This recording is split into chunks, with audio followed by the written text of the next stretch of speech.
Sean Cola with GrowingYourGreens.com to do another exciting episode for you. And here we're standing in suburbia, and this is a very unlikely place to see a whole edible food forest garden with over 150 fruit trees on about a little over a third of an acre, because most other residences in this standard suburban tract home have like desert landscaping with rocks, and some even use a lot of water to keep their lawn green, and whatever you guys want to do, that's cool, but I want to show you guys the best way and the most sustainable way to live is to grow your own food no matter where you are. And the house that I'm at today proves it can be done wherever you live. So we're here in Phoenix, Arizona, and this place is definitely a desert. It even gets warmer than Las Vegas, probably like by 10 degrees hotter. So if I thought I had a hard time, they probably have a little bit harder time here, especially with the vegetables in the summertime. Although stealing some of my tips from my playbook, they're actually growing some vegetables really well, and I'll be sure to share that with you guys also. And what we got here is actually Jake Mace's place, and Jake here on his property, this is his front yard, and his front yard is actually quite small.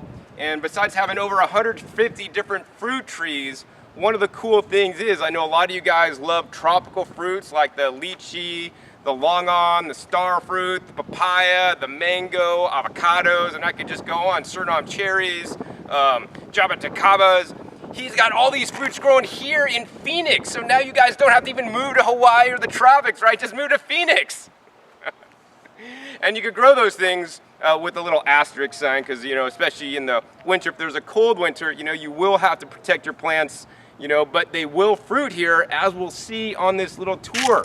So I guess without further ado, what I want to do is actually head into his front yard and show a whole bunch of the different fruit trees he's growing. Now, I'm not going to be able to go over and share with you guys all 150 of them, but I'm going to share with you guys some of the highlights, and these are the ones that I want to encourage you guys to plant if you guys live in Phoenix or other hot desert climates like here, that has, that doesn't get too cold in the winter. I mean, that's one of the things that Jake's got going for him. It gets really hot in the summer, and it, depending on the winter, it doesn't get too cold, so that allows him to grow all these awesome tropicals here in Phoenix, Arizona.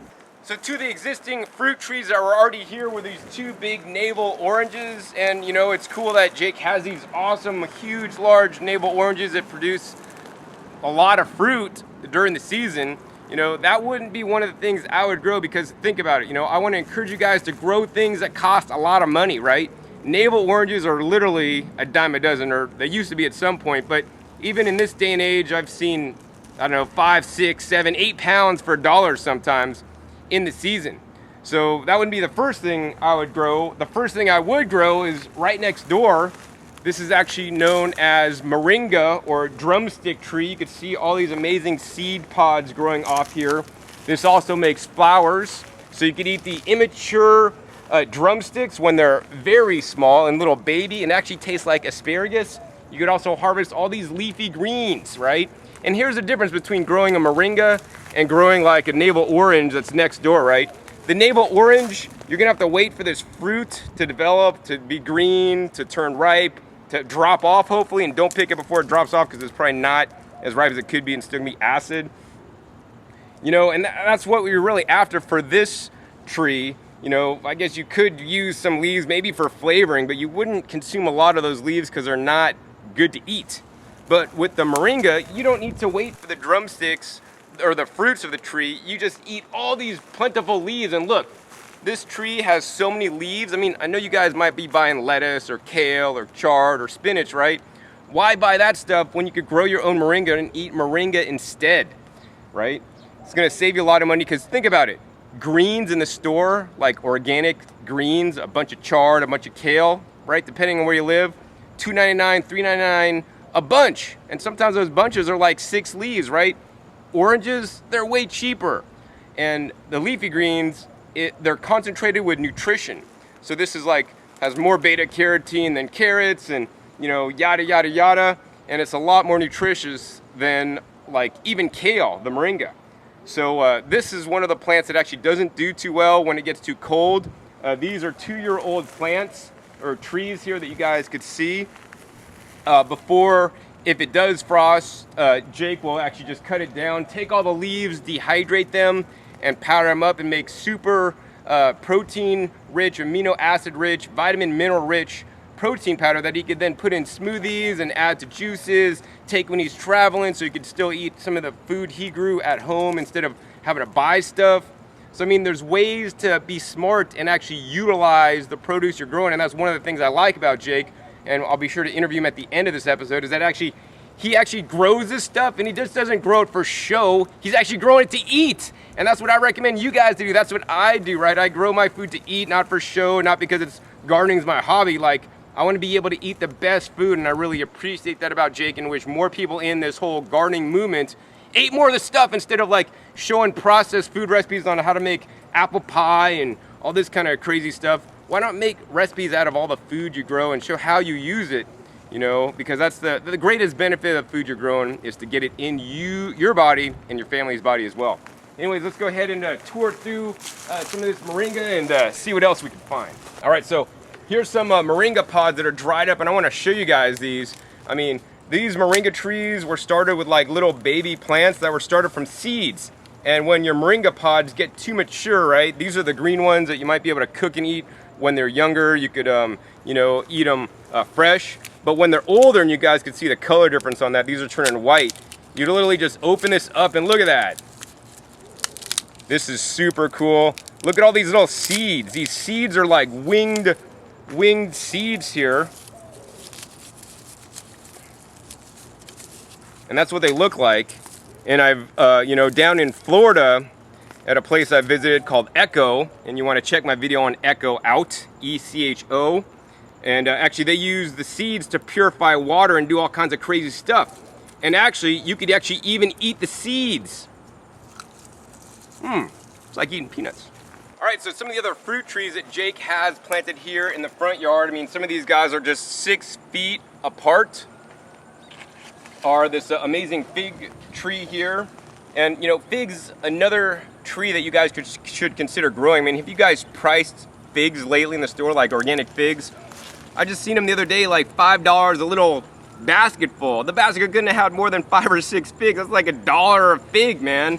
So this is definitely really worth growing. Let's see if we can find a good one. This one's a little bit dry. Oh yeah, here's one right here. Pick this baby off and look at this. Nothing better than fresh figs. I mean, I used to have fig Newtons when I was a kid, and fresh figs are way better than fig Newtons. Look how juicy and delicious that's gonna be. It's so good that the ants have already found it. So let me just blow them off. That's one delicious fig. So the next tree I want to show you guys is this one right here. This is actually called the loquat tree, and this is a tree that's going to do very well in this climate. This is an evergreen, so unlike some of the trees like the figs that lose their leaves in the winter, they keep their leaves, and I really like trees that keep their leaves in the wintertime, because to me, I mean, I was not raised in, you know, the eastern United States with all the deciduous trees that lose their leaves every year. I was growing up in California where we always had green leaves on trees all year long. So I really like the ones that keep their leaves. It just kind of makes it more brighter and chipper in the wintertime, instead of just looking all like, you know, like just skeletons of trees hanging out. So this is a couple years old now, and it even produced, I think, earlier this year. And what else I want to show you guys that's really important about this episode is, besides just all the trees Jake is doing, and he's doing it in the most intelligent way possible, because literally he's feeding the trees the best plant food for trees. And what is that? Miracle Crap fertilizer? Is that the azomite? Is that the Worm Gold Plus or worm castings? I mean, well, he uses those too, but in addition to those, the best food for trees is other trees. So if you look down, his whole yard is basically just mulched with the wood chips. And you know, I know a lot of you guys might be doing wood chip gardens. You know, I'm not the biggest fan of wood chip in vegetable gardening for some reasons, but wood chips on trees, you have to do it. And if you have trees, you must get some wood chips and put them down. Even here in Phoenix, where it's an arid climate, it's quite dry, right? We could go right between the trees where, you know, he doesn't really water, just gets the rainwater. And we could go down here and dig, and all we find is just more wood chips, right? They're not breaking down, and this is not necessarily a good thing, you know? It's not a bad thing either, but I would want my wood chips to break down, so if you lived in a place where it rained all the time, it would break down. Like in Hawaii, you could put all these wood chips down, it would break down almost instantly into soil, right? So in between, it's not breaking down, but now let's go next to where the tree gets watered. Right over here, we're gonna go ahead and dig up, you know, near the base of the tree, and all I gotta do is go down like, man, not even like 3 inches, and look at this. This is nice, rich, and black, and look at that. There's worms in here. Here's a worm right here. So the wood chips are breaking down into this nice fungal-dominated compost that's literally feeding the trees. And that truly is the best food for the trees, is other trees. I mean, if you ever go into the forest and are walking in the forest, there's no fertilizer pixie spraying fertilizer or doing anything. The trees drop their leaves, you know, branches fall, it breaks down, and then it gets basically returned to the earth. This is called nutrient cycling. And you know, while you could just take sticks of trees and put them underneath your trees, especially in this climate, they're not gonna break down that fast. So, you know, basically, he gets free wood chips by tree trimmers that would normally have to take and dump these at the dumps and pay money to get rid of them. And he's like, yeah, come on over, man, dump them off for free. And he just takes and he puts these around all his trees and all his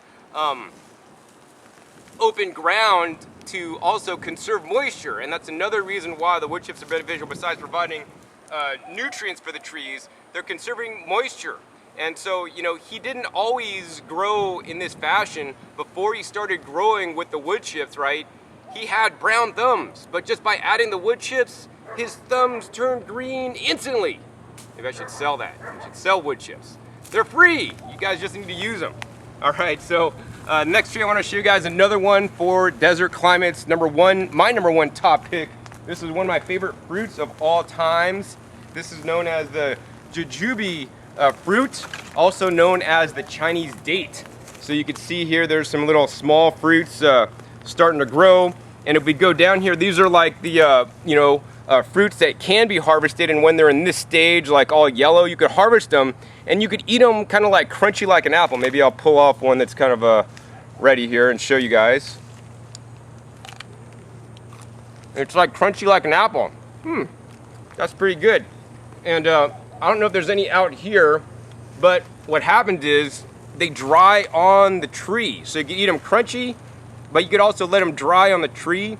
And when they dry on the tree, they get to be like this, I don't know, like angel food cake, spongy-like consistency if you get them at the perfect stage, and they're quite sweet. This one's still not quite dry yet, but they're one of my favorite, they actually are my favorite dried fruit of all time, the Chinese dates. Now, be careful because these guys will root out everywhere and they may become invasive, so you want to watch out. Don't plant it near your foundation or anywhere. I'm glad that actually he planted it on like the border of his property so the roots could just spread out wherever they need to grow, like on the property next door with all the rocks. So while Jake specializes in growing fruit trees and does that very well, he definitely needs to take a few lessons for his vegetable garden. You might think that there's nothing growing here, but this guy is actually alive. These are actually some native Iatoi onions that have been growing for over 400 years here in Arizona. This thing makes some amazing sweet chives to eat. It's definitely, you know, heat tolerant and does excellent in this climate. And we could just come over here, and if we look closely, we could see all the little onions that are just down below. And now you guys could eat these, which are like sweeter onions. You could also take these and replant them. So I think I'm gonna go ahead and take a few so I can grow them back in Vegas and add them to my perennial onion bed. But yeah, so you can see some of the vegetables. Now, Jake has an extremely challenging time growing the vegetables through the heat of the summer. So right now it's July and 110-degree weather. It's not looking so well. Most of his vegetables, there's a few that are actually doing exceptional. I'll be sure to share those with you guys. And in my opinion, this is for one primary reason, right? He's still hand watering, right? You could hand water, and I don't care if you guys do that or not. With trees, you could get away with it because trees are a lot more forgiving, but the vegetables, they really need their water. And if he goes on vacation, like he just actually came back from Hawaii, you know, and the people are supposed to come over and water, they didn't, things aren't gonna make it.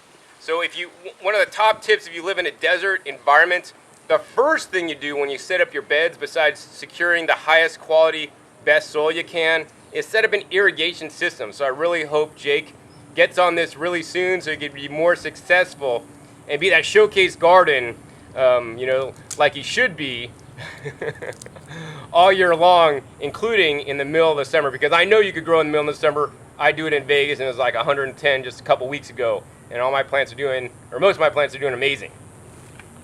All right, so let's see. Next, what I want to do for you guys is actually just show you guys the backyard, because that is where really the magic happens. He's got a lot of cool stuff in the front yard, but the backyard, it's completely awesome. So we're going to enter the backyard, and he has, of course, a little swimming pool. And in the shade, if you want to get out of the swimming pool and be in the shade and not be in the hot sun, which you could get sunburned very fast. So I want to encourage you guys to, you know, wear a hat, use some sunscreen if you're out in the garden a lot. He has this, and so he built basically a little arbor over this, and this is just planted earlier this year, and you guys can see all the amazing vines that are growing up this. And what these are the passion fruits, or the lilacois. And all he has to do every morning is just come out and look on the ground or look on the table, because these guys will drop when they're completely ripe. And here's one that's ripe right here. This is an excellent crop to grow here in Phoenix. Let's go ahead and open that guy up. This is, man, warm by the summer sun. And let's see here. Oh, here's the passion fruit right inside there, really juicy. Wow, that's like passion fruit tea. It's so warm. It's been sitting in the sun. Wow, it's actually not even that bitter. It's good. But yeah, I mean, he just comes out here and he'll like harvest the fruits and eat the food that his garden is producing. And once again, I want to encourage you guys to do that. And along the edges here, he has fruit trees like every 6 feet. And this is actually also what I try to model. I try to plant fruit trees a little bit closer than they would normally be planted to get maximum production. So he has like a peach here. He has a native plant here that's good for pollination. And then he has like another fig tree here, and another ornamental here. This is probably like the only ornamental on the property, but it's used for growing, like making essential oils. And we're gonna go through this little trellis here, and I want to show you that, you know, the best part of Jake's vegetable garden, which is in this section here. And you know, this is no surprise to me that it's doing really well, because these are some of the crops that I want to encourage you guys to grow during the hot heat of the summer. These are some of the crops that I grow in Las Vegas myself. So his eggplants, I mean, if he just didn't do anything else but grew only eggplants, his vegetable garden in the summertime would be awesome, because they're looking great. Of course, the basil, another crop that does really great in the summertime. And I mean, the #1 crop Jake is growing, even better than me in the summer, is this guy right here. I'm thoroughly impressed. This is probably like my favorite summer leafy green vegetable. This is known as the Egyptian spinach, or malokihia. I can't pronounce that right. But where I learned about this originally was actually a health food trade show, and they were selling little tablets of this malokihia, or the Egyptian spinach, and trying to sell it to you in a little capsule because it's like a superfood. And I thought to myself, well, wait, John, why should I buy this in little capsule pills when I could just go out and grow it myself and eat the fresh greens? So I started growing it, man, and it's one of the best crops to grow in the heat. Jake grew these once, and now every year they just reseed on their own. He also has excess seeds. He saves the seeds and distributes those to other people, because this is the #1 leafy green, you know, annual vegetable you want to grow in the summertime during the heat. You could pick this stuff. It's so mild. It's like, this stuff is better than lettuce. It's more nutritious than lettuce. It doesn't have a strong flavor like kale. It's just really mild and neutral. Maybe a little bit tad mucilaginous, but you can't really even tell. And I mean, look at this. The bugs are not even touching this stuff. Easiest thing to grow if you guys live in any desert kind of climate, you got to get these seeds, trust me. So yeah, it's doing amazing. Of course, there's peppers, no surprise, doing really well. Also, he's also got, of course, different basils, and you know, this damn Egyptian spinach is growing up as a weed everywhere. So yeah, I mean, an edible weed is a good weed indeed. All right, now I want to show you guys the most exciting part of Jake's backyard garden, which is literally his tropical fruit forest here.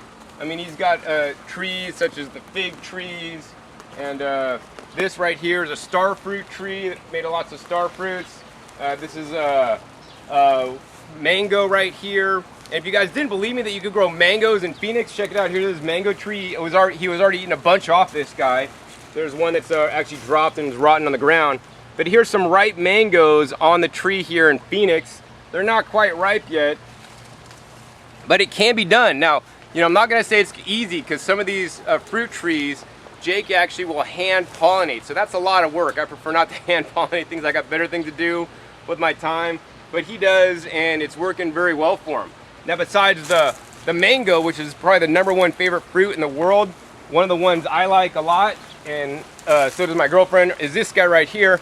This is a papaya tree. So this papaya tree is 2 years old. The first year it didn't really produce, and he covered it during the winter, and he thought he lost it, and then he took the cover off it, and it came back to life. This is where it basically turned all brown and didn't make it last winter, and then it grew. And check it out, this year he will have some ripe papayas off of it. And I want to let you guys know, you know, I always want to encourage you guys to experiment and try things. Even if somebody says, oh, you can't grow papayas in Phoenix, right? I want you guys to try it. And yes, especially with some of the tropicals, you will have to protect them in the winter if it gets, like, you know, near freezing or below. But Jake's doing it, and I'm positive you can do it too with the right practices. And we'll interview Jake at the end to share some of his practices and tips with you, so that you guys can be as successful as he is. So here's some more of the tropical fruit trees Jake's growing. This is a sugar apple, so it's like a atamoya or cherimoya, but different. He has guavas that are producing fruits reliably for him. And the other thing I want to talk about is his water feature. So he has like a nice little waterfall here, which is really cool. And then he has like you know, a lot of different plants that are edible growing in the water, because it's like this little like river or stream that kind of grows down. And he's got this stuff called yerba mansa in there. He also has got some kind of like squashes all growing through. I mean, this may look like it's just like solid, but like you could step in there and you could like drown, because it's like, it's all wet. Over here we got another star fruit, I believe, and here's a zucchini plant. All right, so some more fruit trees here. He has a sapodilla tree, or the chico sapote, one of my favorites that he actually got fruit off of. So the next fruit tree that I want to share with you guys is right here. This is the Barbados cherry, and this is probably my #1 pick for Phoenix. It's a little bit more cold tolerant than some of the other tropicals I'm showing you guys. And the amazing thing about this tree is that from flower right here to fruit, it takes 30 days, and this produces continually throughout the year, taking a month off here or there. And I think there's still a couple of ripe fruits, maybe if we could find them down there at the bottom. They're getting eaten by the birds or something. But this is what they are, the Barbados cherry. This is very high in vitamin C, probably one of the most highest vitamin C fruits in the world. Nice mild flavor. I've tasted these before when they taste really not too good, but grown here in the heat and allowing them to fully ripen, they're pretty amazing. And so that's another thing about growing your own food, right? When you grow your own food, you determine when you're going to harvest it. You determine the ripeness that you get them at, you know. And Jake's not picking these things when they're, you know, a tad red. He's waiting until they're fully ripe, because he knows that they have more nutrition, they have more flavor, more sweetness, and that the plants have produced the full mature seeds that he can now save, distribute to others, or just plant and grow more for himself. You know, if you're harvesting unripe fruit, the seeds are not yet ready, the fruits are not going to be as good as they could. All right, so the next thing I want to do is actually want to walk over his little pond here, and his pond is an integral part of his whole food forest, right? This pond here, you might think, John, how could you have a pond in Phoenix, it's wasting water. Well, amazingly enough, I showed you guys a lawn outside earlier, just one of his neighbors. Jake's pond here uses less water than the neighbors, but in addition, besides just saving some water over a lawn, he's providing a habitat for the birds. Look, the dragonflies that are flying around, you know, the bees have a source of water, and he rescues the fish. So all the fish that you guys see swimming around, he didn't buy one iota of any kind of fishes, right? They're all gifted to him because, you know, he put an ad on Craigslist like, I will take your fish that you no longer want. And people have koi fish, they just, you know, the kids move away and the adults don't want to take care of them, and they came here. Now this is like a little animal sanctuary. And so what we're gonna do next is, here, fishy, fishy, fishy. We're gonna feed the fish. And check it out. It's really cool, man. They're really colorful. It's really cool having fish. Now the way Jake uses the fish for his benefit, right, is not by eating them. You don't want to eat the fish. They're too valuable to keep, right? Because what they're doing is they're part of the nutrient cycling system, right? They're eating the algae to keep this place a little bit cleaner. They're eating some of the fish food that's hopefully non-GMO, and they're pooping. So what he does is when he waters his trees, he uses the pond water that has the fish poop and the fish pee that feeds his trees in nitrogen. So this is kind of like another form of aquaponics. Normally they do aquaponics with, like, you know, lettuces and all this kind of stuff. He's just using this water to water his trees, so now his trees get additional nutrients because of his fish, and then Jake will eat the fruits instead of fish. And I think you guys should do that too. All right, so another fruit tree that Jake is growing right here, which is, you know, you have to get if you live in Phoenix. It's this guy right here. This is an avocado tree, right? So this avocado tree is newly planted, so he put a 30% shade cloth on it to kind of, you know, protect it and, you know, let the root system develop. Maybe next year he'll probably take this stuff off. But look at this. This is nice and bushy.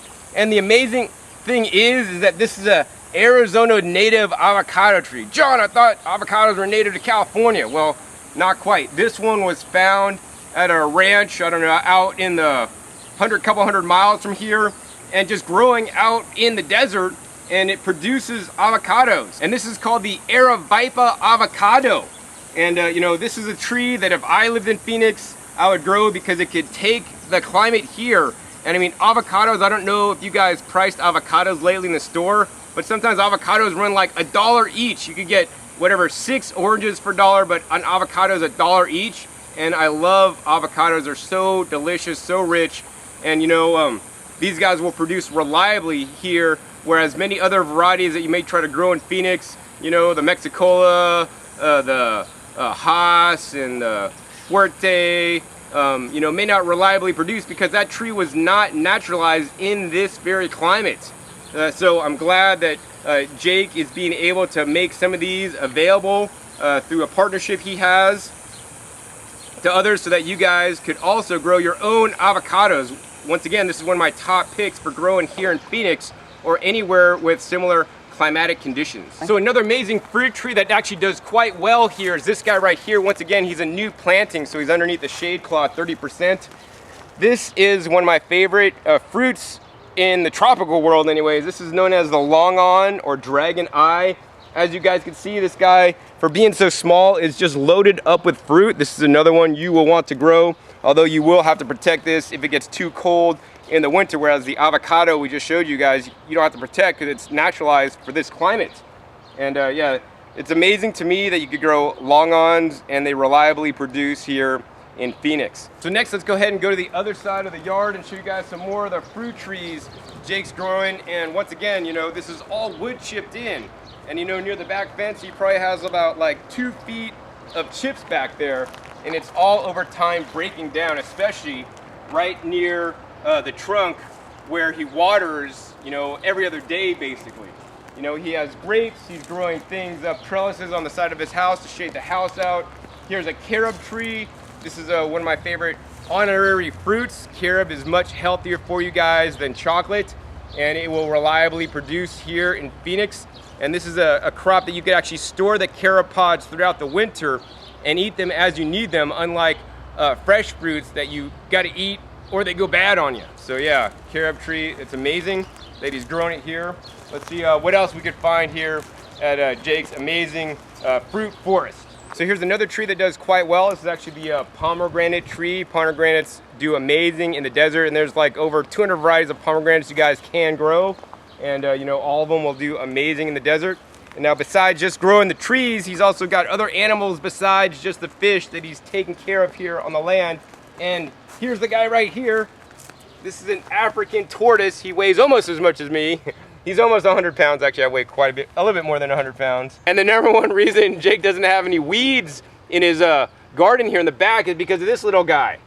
I mean, this little guy will see the weeds, anything that he could reach and get, and he's pretty short, you know, he can't reach up too tall.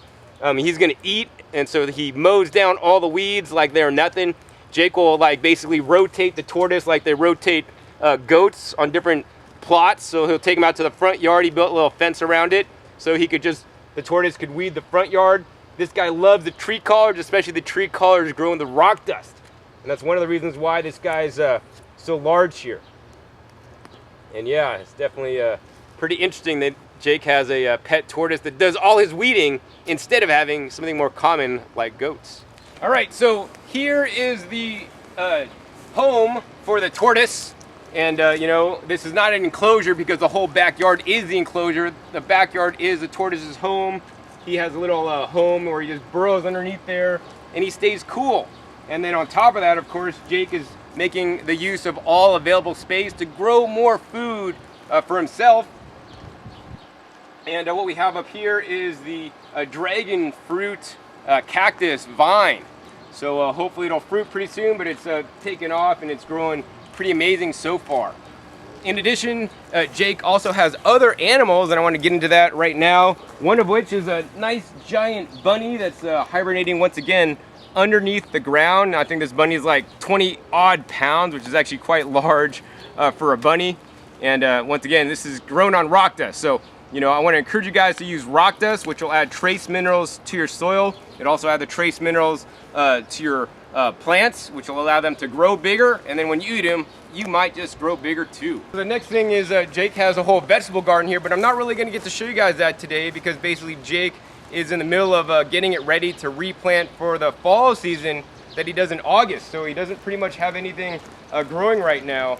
And if you notice, you know, one of the biggest pests that Jake has for his vegetable garden, you know, is actually not the turtle, but he keeps the turtle out of here anyways, but it's the birds. So, you know, I know a lot of you guys might have birds or other vermin that get into your vegetable garden, and there's always a solution. And Jake's solution is pretty much the easiest. It's basically just build an enclosure for your vegetables to keep them trapped or to keep the animals out. So, you know, he's basically got this bird netting, and he has all these this 2x4 structure here, a nice arbor there that he puts the bird netting on, and then on the corners he's just using simple 2x4s up. He didn't even frame it in. You know, you guys don't have to be super sophisticated and frame anything in.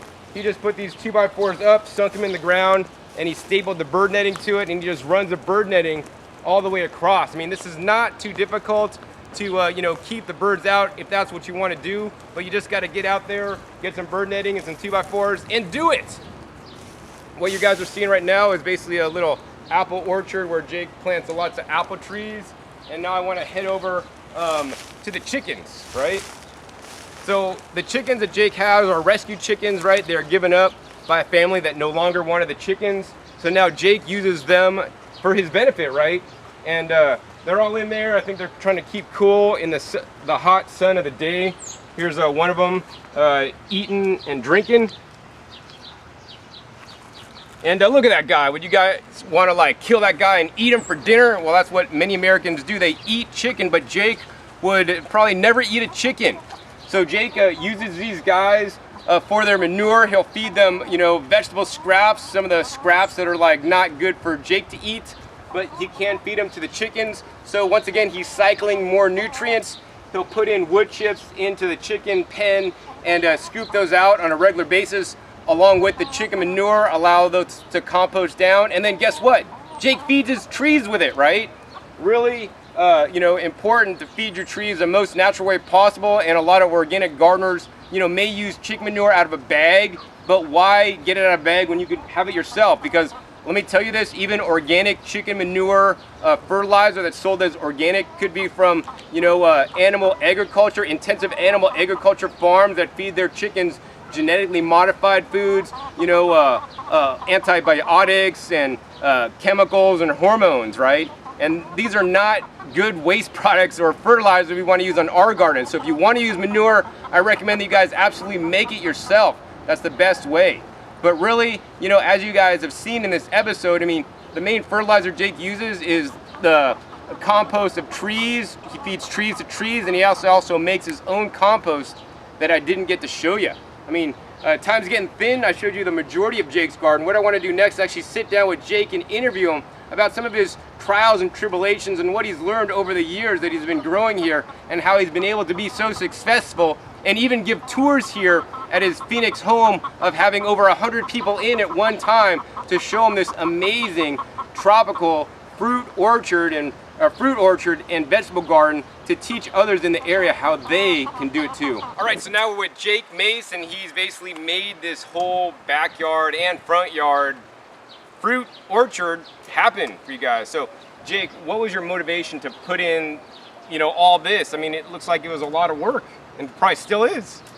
Yeah, but it's like a hobby, so it's kind of fun work, and it's a lot of work up front, I think, but as long as you enjoy eating the benefits of your work, then you'll put all the hard work in the beginning, and then every year that goes by, I find it gets easier and easier, cheaper and cheaper, and the soil gets better and better, so the plants get healthier and healthier. So originally, I wanted to save money on food, because I'm like the oldest of the millennial generation, and the economy crashed on me like underneath my feet. So I'm teaching a lot of martial arts and kung fu and fitness classes, 5 classes a day. I'm vegan since I was 19. So I'm constantly having to eat to put the calories back in me from my active lifestyle. And my food budget for just me was over $1,000 a month. Wow. So I figured when I got this house, you know, if I grow the food myself, then it will decrease my food budget. And now in the fall and the spring season, I can grow easily over 80% of my diet here at my backyard.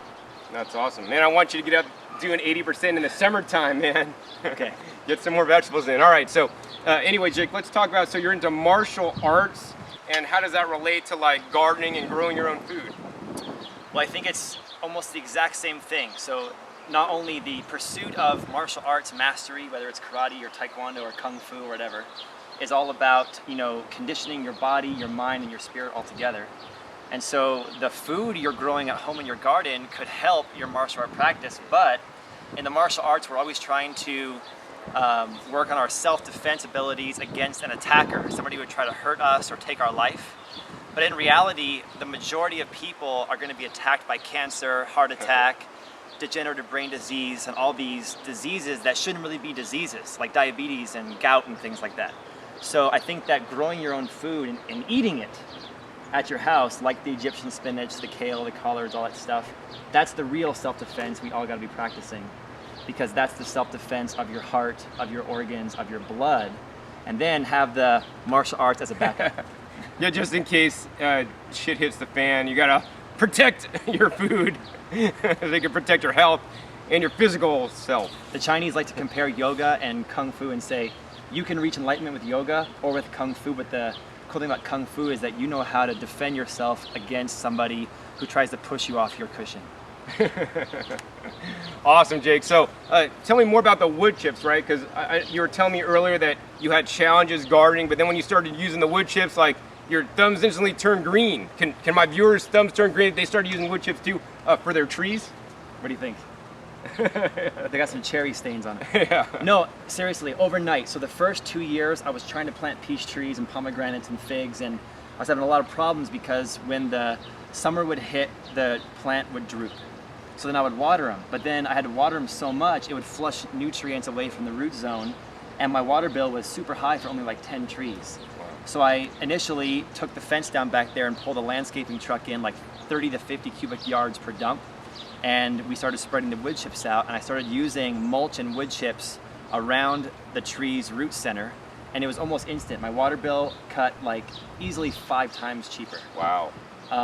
The explosion of growth in the tree was exponential, and the amount of fruit it produced was better. So I think in all areas, keeping the wood chips out of the dump. It's free, it looks nice. After it rains, it smells like a forest.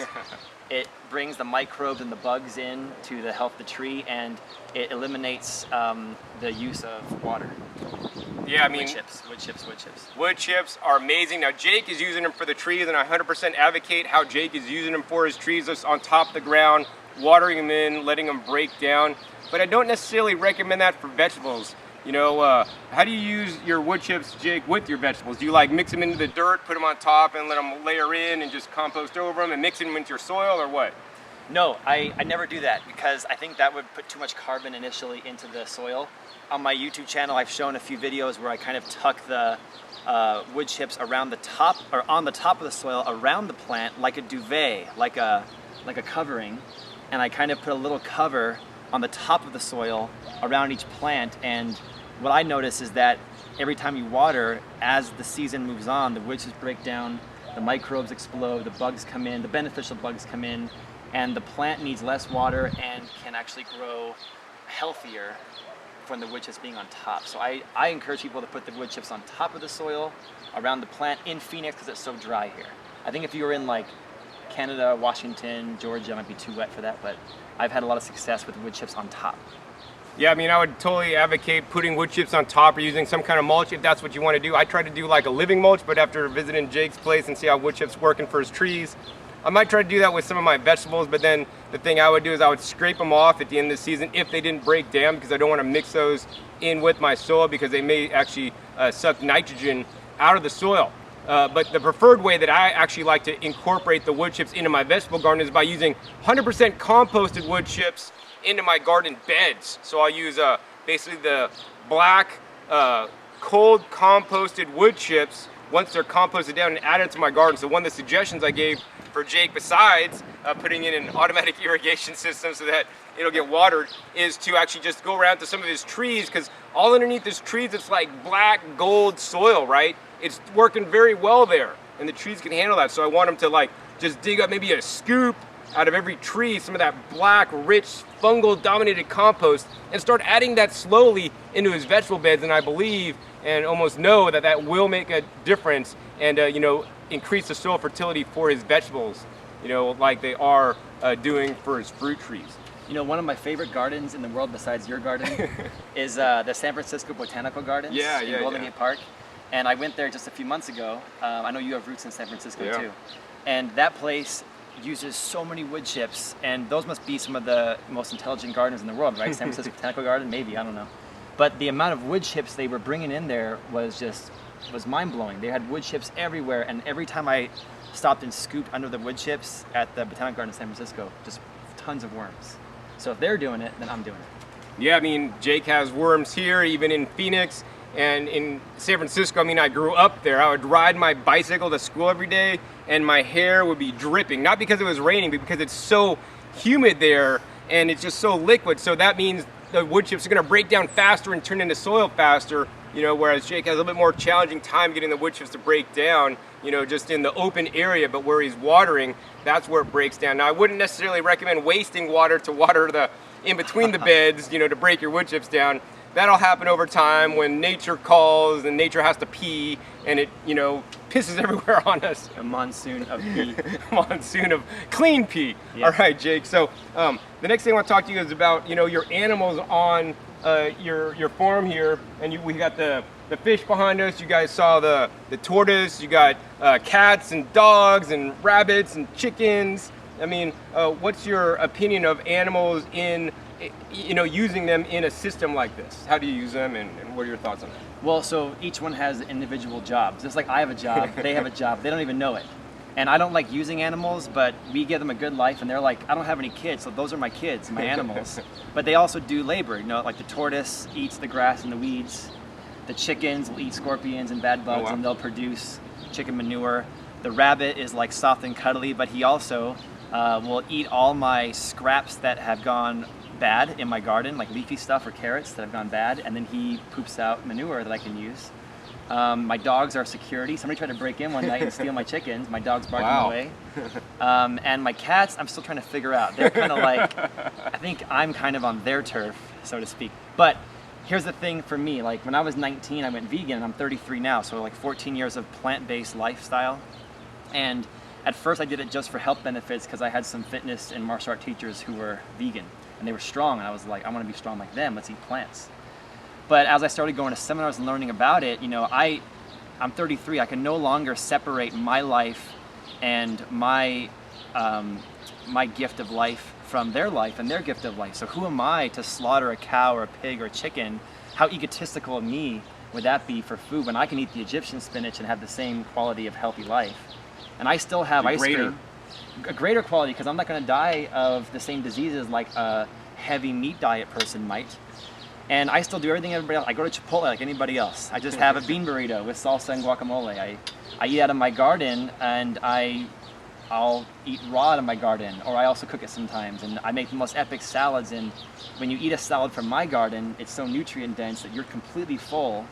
And then I might have some fresh banana frozen ice cream as a dessert or something. So, you know, my quality of life is the same, if not higher than it's ever been, yet no animals have to die to feed this body. So I think in my opinion, I think it's the best way to live, but I think it's a pretty compassionate way to live. And as a martial artist, all I do all day is practice how to kill people very quickly, you know? And the same with the Shaolin monks in China. They were Buddhist monks who practiced the art of martial arts. How can you do that when you're a Buddhist, you know? But they were trying to show strength in their peacefulness and trying to show that in order to be a leader, you have to also be a follower and let the animals live equal to you. So I'm trying to do the same kind of thing and let the animals who come to my house be adopted and saved, give them a quality of life that I think is better than anybody else has got, and at the same time live alongside them as a plant eater. And I could probably do more push-ups than you can on kumquats, oranges, and kale. Awesome, Jake. So, you know, I know a lot of my viewers out there are not really familiar with a vegan or plant-based diet, and they just think, where do you get your protein, and can you be strong in a plant-based diet? You want to give us a demonstration real quick of just your sheer strength and power on a plant-based diet for this many years right now, right here? Let's arm wrestle right now. Let's go for it. No, there's some moves you guys can do. What I would say right now is I would say stop what you're doing right now and try this instead. Get your hands in front and just kind of hold the legs off the ground and just hold a peacock position. And so in yoga, this is common, but we also do this in Qigong systems in Chinese Kung Fu. So things like that in 14 years, all plants. And I don't know about you, but I think this guy looks pretty good. I'm a straight guy, but he looks pretty good. And I mean, look at his skin and health. I mean, I meet a lot of people who are healthy in terms of fitness and athleticism, but their diet is crap. You can see the health in this guy's eyes and skin. So I think that even if you can't hold a pose like that, you know, you'll show health in other ways with a plant-based lifestyle. Yeah, I mean, a lot of the research I've done shows that, you know, you're going to be, you know, have a lesser chance of getting disease. In addition, you're going to age much slower, right? So you're gonna keep your health and vitality for longer, and it's never too late. You know, I want to let you guys know, even if you're 60, 70, whatever age you are, the more plants you eat now, the healthier you're gonna be in the future, and, you know, in my opinion, the less disease you'll have in the future. But you got to get off the processed food, even if it's processed plant foods. I do not advocate that. I advocate a whole food, plant, strong diet. So eat as many plants as you can. If you still want to do your chicken and meat, I'm not one of those extremist, you know, vegan people that say you gotta just not eat any of that stuff. Eat very little, minimize that stuff. It's not healthy for you. You could make it on plants. There's, you know, more protein, you know, per calorie in the Egyptian spinach than even things like chicken, fish, eggs, cows, pork, whatever. And I'm gonna read the comments of this video, so if people want to try to troll these facts, I'll respond to some comments and I'll argue with them a little bit, because think about the biggest and strongest animals on the planet, like gorillas and elephants, eat plants all day, and human beings are constantly trying to be as powerful and strong as the ox by eating meat, forgetting that the ox eats grass. So I would ponder that for a while and put your response in the YouTube comments, and I'll come in and chat with you a little bit down below. Yeah, I mean, Jake has a number of channels, even more channels than I have, actually. Jake, what are your YouTube channels, and how can somebody get a hold of you if they want to learn more? You know, I would say go to jakemace.com. That's my website, and you can see my channels there. But my main martial art channel is youtube.com/Shaolin Center. And my main gardening channel is the Vegan Athlete. So go to youtube.com/Vegan Athlete and check out our videos. But listen, I mean, I try to include a lot of healthy diet in the Shaolin Center YouTube channel for the martial arts. We have like 170,000 followers, not as many as you. But the gardening channel I'm starting is just a few thousand, and we have about 100 or 200 videos there for gardening. But this guy is one of my inspirations, and so there's a quote that I often like to tell people that you want to, whatever you're doing in life, for work or goals or relationships or money or whatever, you want to train so hard that your idols become your rivals. And when I first got involved in gardening, the only guy I wanted to listen to was John Kohler with growingyourgreens.com. And I watched all your videos. I watched like your entire San Francisco house building from the beginning. I like nerded out every night. I didn't know how to garden. So, I mean, seriously, my mom inspired me to garden because she was into gardening in Canada. So I had a little bit of gardening inspiration from her, but I had no idea how to garden. And since I was on YouTube for martial arts, I turned to YouTube and I just would watch. I wasted about, years of my life watching your videos. It's an investment. I said it with complimentary wasted energy. But I seriously watched all your videos, and then I would go out and practice what I saw in the video immediately in my yard, to the point where I even built an arbor just like yours and pretty cool. stuff like that. So I think that, I want to say I have a few people that have inspired me in my life, like Jack LaLanne is one of the people that I think inspires me, and John Kohler as well. So people often say to me in the comments below the video, don't ever stop making videos because they like our videos for gardening martial arts, and I feel that way for you. Like, don't die. Don't change, or change in a good way, and don't stop making videos, because to this day I get inspired, educated, and I want to go garden more when I watch your videos. So thanks so much, and thanks for coming in to my house. It's great to have you. Thank you, Jake. Thanks for having me. I hope you guys enjoyed this episode. I really love coming to Jake's place and seeing what I have played at least a small part in, to see somebody else growing food and thriving, eating plants, because that's so important in this day and age when we're getting all these genetically modified foods and foods grown in low quality industrial agriculture. And what I want to do next is actually something I've never done before. This is my gift to John Cole. You guys saw earlier in the episode we had the moringa tree. This is 100% moringa leaf juice. So I don't know that I'd recommend this for you guys until you guys can see that I don't, puke this up afterwards. This is a very thick mixture. If you guys saw the episode where I actually juiced okra, this made not quite as thick as okra, but it's pretty doggone thick. Is there any cannabis in this one? No cannabis, so this will not get you high. All right, man, ready to shoot this up? It's your hell. If you can get it down, it's like Jell-O. What do you think? It tastes like moringa. Actually, not as bad as I thought. It kind of reminds you like a chocolate, and it's kind of like I'm kind of like tingling inside right now. Maybe there was cannabis inside. Whoa, my head's kind of tingling. This is like the consistency of almost a pudding. Yeah, it's almost like pudding. It's not super thick, it's not super thin. Actually, I like it more than wheatgrass juice. What do you think nutritionally, wheatgrass or this has more nutrition? I don't like to say, Jake, any one thing is better than the other. I think it's all complementary, right? And I would like to do wheatgrass and this. I want to encourage you guys out there to rotate your diet. I mean, that's why we have the seasons. Different fruits are in season at different times, and you're always changing up what you're eating. You're not always eating apples because they're not always in season. You could have some wheatgrass, you could have some moringa, you could have some tree collards, you could have some Egyptian spinach. I want to encourage you guys to eat a wide variety of foods, because every different food has a whole different plethora of phytochemicals, phytonutrients, vitamins, and minerals that are going to keep you healthy, young, and more importantly, strong. Like Jake and I. All right, Jake, any last words to share with my viewers before we sign off? I think that YouTube is the most democratic thing out there now, because I think if you put out good information like you've been putting out, you get people to watch. And I think that your information is solid more than anybody else. You often say, like an ABC, a better, good, better, best. A good, better, best plan, and you're the best. You know what I mean?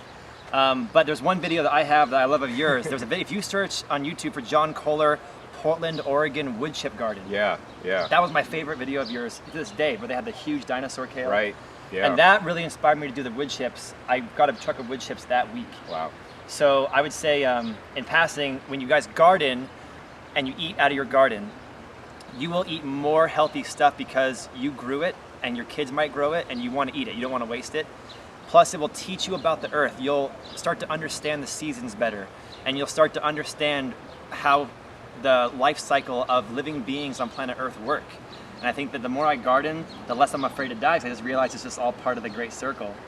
And so I think ponder that for a while, try the yoga pose, drink some moringa shot, and watch John Kohler's videos, or my videos, or whatever. But I really appreciate you coming down to Phoenix and checking out our garden, so thank you. All right, Jake. Well, thanks for having me once again, man. Hope you guys enjoyed this episode. If you enjoyed it, hey, please give me a thumbs up to let me know. I'll try to get out and do some more videos with Jake. He's got a lot more stuff that I couldn't even go over in this episode that I did not have the time for today, but hopefully I'll get back here in the future. Also, be sure to check out Jake's website. He does give tours of his garden. He does give classes and all this kind of stuff.